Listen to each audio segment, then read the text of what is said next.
ETF index mutual funds నేర్చుకుని stock మార్కెట్లో రాణించాలనుకుంటున్నారా? వెంటనే ఈ నెంబర్కి కాల్ చేయండి. నమస్తే, welcome back to Suman TV. Present మనతో పాటు ఉన్నారు business analyst doctor Nandi Rameshwar Rao గారు. నమస్తే సార్. నమస్తే అమ్మ. సార్, మరి బంగారం గురించి మాట్లాడుకుంటే, నేను బంగారం అంటే మీరు నమ్ముతారా నాకు అర్థమైపోయింది. ఎందుకంటే నువ్వేనా వ్యాపారం చేస్తున్నావు? బంగారం వ్యాపారం నేను కొందాం అనుకుంటున్నాను సార్. తగ్గితే బాగుంటది, తీసుకుందాం అనే టైంలో ధర తగ్గడం అనేది నాకు చాలా హ్యాపీ. నాకే కాదు, నాలాగా మహిళలందరూ కూడా ఇది చాలా హ్యాపీ న్యూస్ అనుకోవాలి. 24 క్యారెట్స్ వచ్చేసి 1,50,000 ఉంది. 22 క్యారెట్స్ వచ్చేసి 1,44,000 అయితే రావడం జరిగింది.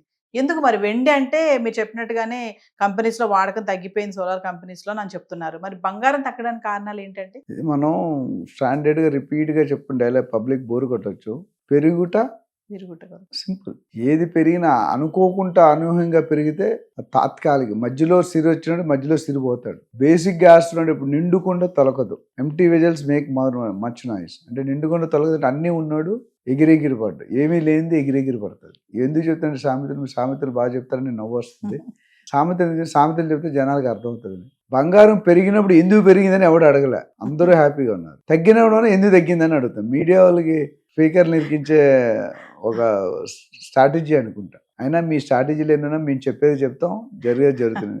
ఆల్రెడీ ఇండికేషన్ ఇచ్చాం. మనం పెరిగి ఒకసారి రోడ్డు మీద స్పీడ్ బ్రేకర్లు ఉంటాయని చెప్పారు. ఎంత అప్పకితే అంత డౌన్ దిగాలి. ఇక్కడ కూడా జరిగింది వాస్తవం అదే. ఎందుకంటే 70,000 75,000 ఉన్న బంగారం ఒక 1 year బ్యాక్ 12-13 నెలలు వెనకాల 1,80,000 సుమారు వెళ్ళింది. 1,80,000 దాటింది. 1,80,000-1,85,000కి మళ్ళీ 1,50,000 పడింది. సో మేబీ 20-25% జంప్ అనేది తగ్గి అనేది ఉంది. ఎందుకు అంటే ఎవరైతే తక్కువ రేట్లో కొనుక్కున్నారో వాళ్ళు ప్రాఫిట్ చేసుకోవడం మొదలుపెట్టారు. తక్కువ రేట్లో కొన్న వాళ్ళకి తక్కువ అంటే 75,000 అప్పుడు 80,000 అప్పుడు 90,000 ఎవరైతే కొనుక్కున్నారో 1,00,000 డబుల్ అయింది కదా, అమ్ముకోవడం మొదలు పెట్టారు. కానీ కొనేవాళ్ళు లేరు. దుకాణం ఉన్నదంటే దుకాణం కస్టమర్ ఉంటేనే దుకాణం పెట్టిన కస్టమర్ లేకపోతే దుకాణం మూసుకోవడమే. దుకాణం బంద్ కేల్కతం అనేది డైలాగ్ ఉంది. అదే స్టేజ్కి వచ్చాం. బంగారం ఏమైందంటే కొనుక్కునే వాళ్ళు తగ్గిపోయారు, అమ్ముకునే వాళ్ళు ఎక్కువైపోయారు. సో ఏది ఎక్కువైనా అతివృష్టి అనావృష్టి రెండు డేంజరే. రేటు బాగా పెరిగిన డేంజర్, రేటు బాగా తగ్గిన డేంజర్. రెండు డైజెస్టబుల్ కాదు. స్టడీగా నేను అంతకుముందు మాట్లాడుకున్నాం. గత 1 yearలో ఎన్నోసార్లు అనాలిసిస్ చేసాం. 1925లో 19 రూపాయలు తులం, 1950లో 100 రూపాయలు, 2000లో 4,000 చిల్లర, కరోనాలో 50,000-55,000, ట్రంప్ గారు రాకముందు 75,000-80,000, ఇప్పుడు 1,80,000కి వెళ్ళి. సో ఈ సంవత్సరం 12-13లో పెరిగినంత హైకు లైఫ్ టైంలో జరగలేదు. నువ్వు చూసావు ఎప్పుడైనా? నేనైతే చూడలేదు, 50 సంవత్సరాలు చూడలేదు. సో ఇది ఒక స్ట్రాటజికల్గా మన రూపీని వీకెండ్ చేసడం వల్ల గోల్డ్ రేట్ బాగా పెరిగింది. ఇప్పుడు ఏమైంది, మదర్ ఆఫ్ ఆల్ డీల్స్ తర్వాత ట్రంప్ గారు కూడా కొద్ది రియలైజేషన్ అయినట్టు అనిపిస్తుంది. అయ్యి ఉండాలి. 100% చేస్తాను, 10% చేస్తాను అంటున్నాడు. సో మెయిన్ రీజన్ ఏంటంటే మొన్న రేట్లు పెరిగిన ఉత్పత్తి ప్రొడక్షన్ కెపాసిటీస్ లేవు. మైనింగ్ చాలా వరకు ఆగిపోయింది.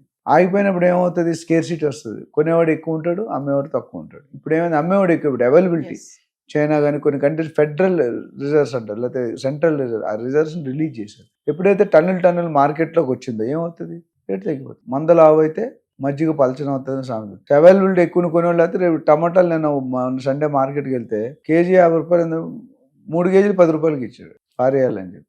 3 కేజీలు 10 రూపాయలు ఎప్పుడు ఊహించారా మీరు? కానీ 50 రూపాయలకి కొన్నాం. ఒకప్పుడు ఉల్లిపాయ 100 రూపాయలు అయిపోయింది. గవర్నమెంట్ కూడా ఓడిపోయింది. అప్పుడు హైక్ అనేది it's not a healthy hike, artificial hike. అయితే సార్ రీసెంట్ గా కియోసాకి ఉన్నారు కదా, రిచ్ డాడ్ పూర్ డాడ్ రచయిత. అవును, ఆయన ఒక ట్వీట్ చేశారు. ధరలు తగ్గినప్పుడు కొనండి, రేపు పెరిగినప్పుడు లాభాలు వస్తాయని చెప్పేసి ఒక ట్వీట్ చేయడం జరిగింది. అవును, ఒకసారి దాన్ని చెప్పండి సార్. అంటే ఇప్పుడు అదే నేను చెప్పిందా, పేరు చెప్పలేదు కానీ ఆయన కాన్సెప్టే చెప్పాను నేను. ఇప్పుడు వారన్ బుఫెట్ కానీ కియోస్కి కానీ వీళ్ళందరూ చాలా ప్రూవన్ ఎక్స్పర్ట్స్ ఉంటారు. బుక్స్ రాయడంలో కానీ ఇట్లా కూడా చాలా అవగాహన ఉన్నవాళ్ళు. మన ప్రజలకు అవగాహన రావాలి. ఇప్పుడు స్టాక్ మార్కెట్ నేను ఎక్కువ ఎందుకు వద్దంటే అవగాహన లేదు. నీకు తెలియదు, నాకు తెలియదు. ఎప్పుడు పెరుగుతుంది, ఎప్పుడు తగ్గుతుంది. రియల్ ఎస్టేట్ గోల్డ్లో అంత రిస్క్ లేదు. రిస్క్ ఉంది కానీ అంత రిస్క్ లేదు. ఇక్కడ మనం 80,000 ఉన్నప్పుడు కొనుక్కో, తగ్గింది కాబట్టి తక్కువ ఉంది కాబట్టి కొనుక్కున్నాం. పెరుగుతుంది అనే ప్రొడిక్షన్ రాగానే కొండ మొదలుపెట్టు. నేను కూడా కొంతమంది మా ఫ్రెండ్స్కి, మా చుట్టాలకి చెప్పాను, మీరు కొనుక్కుంటే డబ్బులుంటే కొనుక్కుంటే మంచిదని. కొనుక్కున్న వాళ్ళు కొనుక్కున్నారు, వదిలేసేవాళ్ళు వదిలేశారు. కొనుక్కున్నాడు, అరే నువ్వు చాలా మంచి వేసేసారా, 80,000 4 లక్షలు అమ్ముకుంటే మంచి డబ్బులు వచ్చాయి, లాభాలు వచ్చాయి, నీ పార్టీ ఇస్తానన్నారు. పార్టీని పక్కన పెడితే ఎప్పుడైనా చీప్గా ఉన్నప్పుడు కొనుక్కోవాలి, కాస్ట్లీ ఉన్నప్పుడు అమ్ముకోవాలి. ఎవరైతే చీప్గా ఉన్నప్పుడు కొనుక్కోలే వాళ్ళు నష్టపోతారు. అంటే ధనవంతుల స్ట్రాటజీ ఇలానే ఉంటుందా sir? Most of the big people మీరు చూసుకున్నారు సొంత ఇల్లు ఉండవు మీరు చూడండి, especially real estate builder maximum అద్దెంట్లో ఉంటారు. డబ్బులు లేవా నీకంటే పెద్ద పెద్ద బిల్డర్స్ కానీ వాళ్ళు ఎక్కువ రెంట్ ఇంట్లో ఉంటారు. దానికి ఒక స్ట్రాటజీ అని అంతే. అట్లా ప్రతిదానికి కూడా ఒక డిజిటల్ మార్కెటింగ్ కానీ, గోల్డ్ బులియన్ మార్కెట్ కానీ, స్టాక్ మార్కెట్ కానీ, రియల్ ఎస్టేట్ మార్కెట్ కానీ అన్నీ కూడా కొన్ని పాలసీలు కొత్త గ్రూప్ ఆఫ్ పీపుల్ అనేది చేస్తారు. అది చేసినప్పుడు వాళ్ళకి ఒక రూల్ ఉంటుంది, ఎప్పుడు పెంచాలి ఎప్పుడు తగ్గించాలని మనకు తెలియదు. సో ఆ స్ట్రాటజీని వాడినప్పుడు ఒక్కోసారి దొరికిపోతారు ప్రజలు. ఇప్పుడు ఏమైంది, ఎవడైతే 1,50,000 2 లక్షలు అవుతుంది కొనుక్కున్నాడో వాడు ఇబ్బంది పడతాడు. అదే సపోజ్ 1,80,000 కొన్నాడు అనుకో, వాడు మొత్తం లాస్ అవుతాడు కదా. అందుకనే జంప్ అయినప్పుడు మనం ఇంకా మోర్ కేర్ఫుల్ ఉండాలి. నేను చెప్తాను ఎంప్లాయీస్కి, బాస్ ఉన్నప్పుడు పని చేయకపోయినా పర్లేదు కానీ బాస్ లేనప్పుడు బాధ్యత తీసుకోవాలి. బాస్ ఉంటే బాస్ లేకపోతే నువ్వే బాధ్యత తీసుకో. ఇక్కడ కూడా రేటు పెరిగినప్పుడు ఆలోచించి ఆచి తూచి 1-2 సార్లు వెరిఫై చేసుకొని ఫైనాన్షియల్ అడ్వైజర్స్కి లేదా బిజినెస్ అనలిస్ట్ మాలాంటి వాళ్ళ దగ్గరకు వస్తే నీ పరిస్థితి ఏంటి, నీ కెపాసిటీ ఏంటి, నీ దగ్గర ఎంత డబ్బు ఉంది, దాన్ని బట్టి మనం స్టార్ట్. రియల్ ఎస్టేట్లో ఎట్లా ఇస్తాం ఇన్వెస్ట్మెంట్, నేను చెప్పాను రిస్క్ తగ్గించుకోవాలంటే 4-5 ఐటమ్స్లో పెట్టండి. గోల్డ్లో పెట్టండి, స్టాక్లో పెట్టండి, సెల్లర్లో పెట్టండి, రియల్ ఎస్టేట్లో పెట్టండి, మ్యూచువల్ ఫండ్స్లో పెట్టండి. ఒక్క దగ్గర పెడితే అయితే అటు లేకపోతే ఇటు, hit out or get out. క్రికెట్లో ఉంటుంది, either hit out or get out, అట్లా ఉంటుంది. Thank you sir.